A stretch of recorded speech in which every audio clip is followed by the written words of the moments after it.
name is Vibhor, and today I am going to tell you about a new feature in Microsoft Excel which can potentially replace the nested if statements. So basically, if you have worked with Excel on the earlier versions, you would have been using nested if. So that's like an if within an if. So if there are multiple conditions and you want to basically create a statement where you can fulfill all those conditions, you will have to use a nested if condition. And what the problem with nested if is that if there are like 4 or 5 or more than that, the number of conditions, then it becomes very difficult to create as well as debug. So in future, if you want to add something to it or to change it in any way, it takes a lot of time to understand and to basically modify. So I would just show you first how nested if works and how the same thing can be achieved with the switch statement in a easier way. So for example, I have these in this data set, I have these state columns, and I have all the US states in this. And if I want to just introduce a column based on the column E, which will have the full names of these states. So if I want to do it through a nested if statement, I will have to first introduce the first if condition with the logical test. So the logical test is this cell is equal to GA.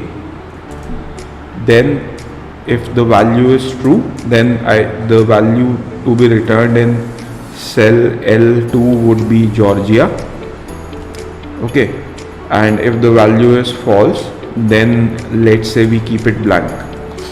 Okay, so this is the first if statement, and if I drag it a little for other columns to be evaluated, you can see that if the value is Georgia, then if the value is GA in column E, then it's giving me Georgia, or else it's giving me blank. So now I want other states also to have their full names displayed in column L. So what I would do is instead of this blank in the false, I would again introduce the another if statement. So this is why it's called the nested if. So this is like an if within an if. So I would again choose the same reference and say if the value is FL, then give me Florida. Okay, so we will need this in quotes, and if the value is false, then again give me blank. Okay,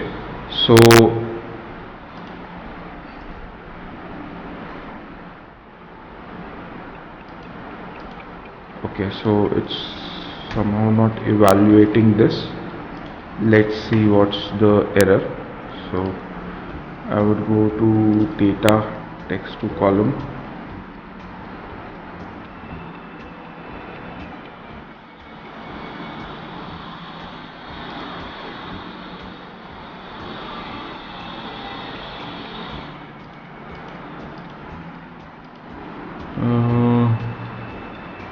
Let me try this again. So data text to column,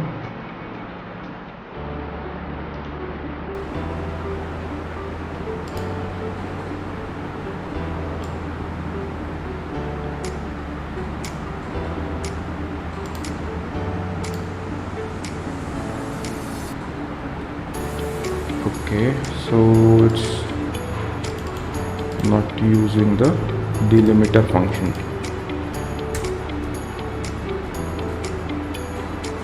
Okay, so we have made this error in our formula. So this is the closing bracket for the nested if. So you see what kind of issues we can run into, right? we are only using it for two conditions for now, and like you can see that it's getting a little difficult. So now you can see that even Florida is appearing. Now if I want to introduce North Carolina, right? So what I would have to do again is replacing this blank value. I would again have to create an if statement. So if the same reference, okay, so if this reference is equal to NC, then I should be returned North Carolina, right? So we will again have to close this, then close the other one. So now if I would drag this, it should give me North Carolina as well, right? So but then there are other values as well, right? I have got Utah, I have got South Carolina. So and now you see it's giving me false because I forgot to give it the false value. So if I would do this and see how this is progressing, right? Every time I will have to create another if within this. So this is like a very inefficient way if you are dealing with multiple conditions. Now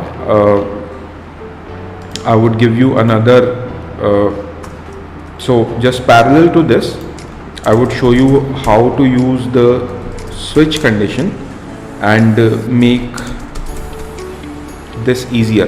So switch condition is just like a case statement in SQL or other languages. So you just have to write switch and give it this expression, so the expression that you want to evaluate. Now you just need to give it the values. So if the value is GA, then we should be returned Georgia. Now we can add as many values as we want in this. So for FL we should get Florida. For NC we should get North Carolina. For SC we should get South Carolina.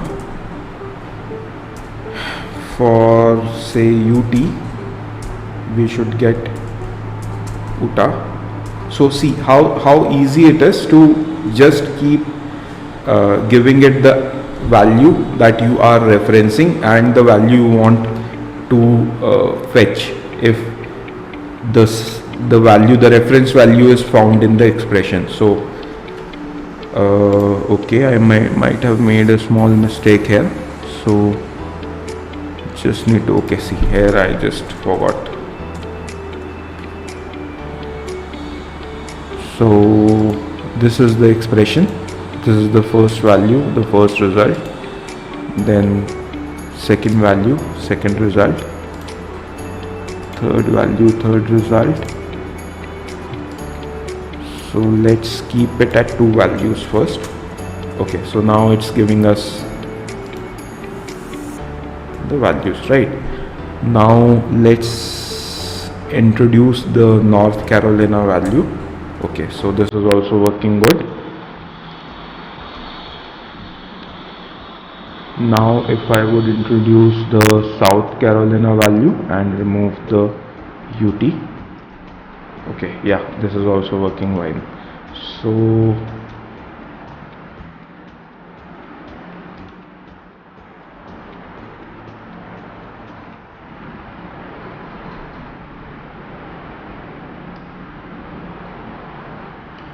okay, so let's introduce only these values. So you can see I have introduced Georgia, Florida, North Carolina and South Carolina, and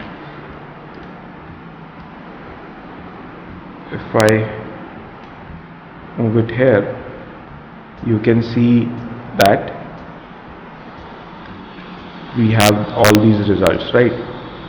So to achieve the same thing here, so I would again have to, so this doesn't have the South Carolina covered, so I will again have to add that to the if condition with another if statement. So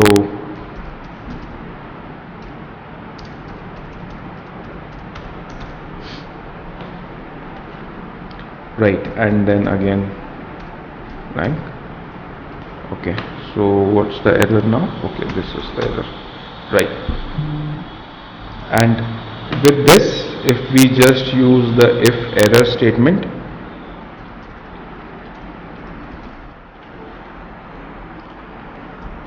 then we can cover all the missing values through a blank cell. So now if I would just take this down to say level 60,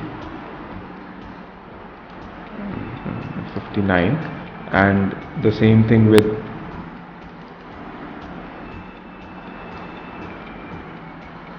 right. So you see we have the same results, but the amount of text or the complexity of the formula is much more in case of nested if in comparison to a switch statement, right, which is a simple referencing of an expression and then just calling out all the mappings that you want in the new column. So I would recommend using switch statement going forward if you have like 4 or 5 different conditions to check instead of nested if, and this should make your life much easier working with Excel. So if you like this video, please like and subscribe to my channel, and I'm looking forward to more such informational videos for you. Thank you so much. Have a good day. Bye.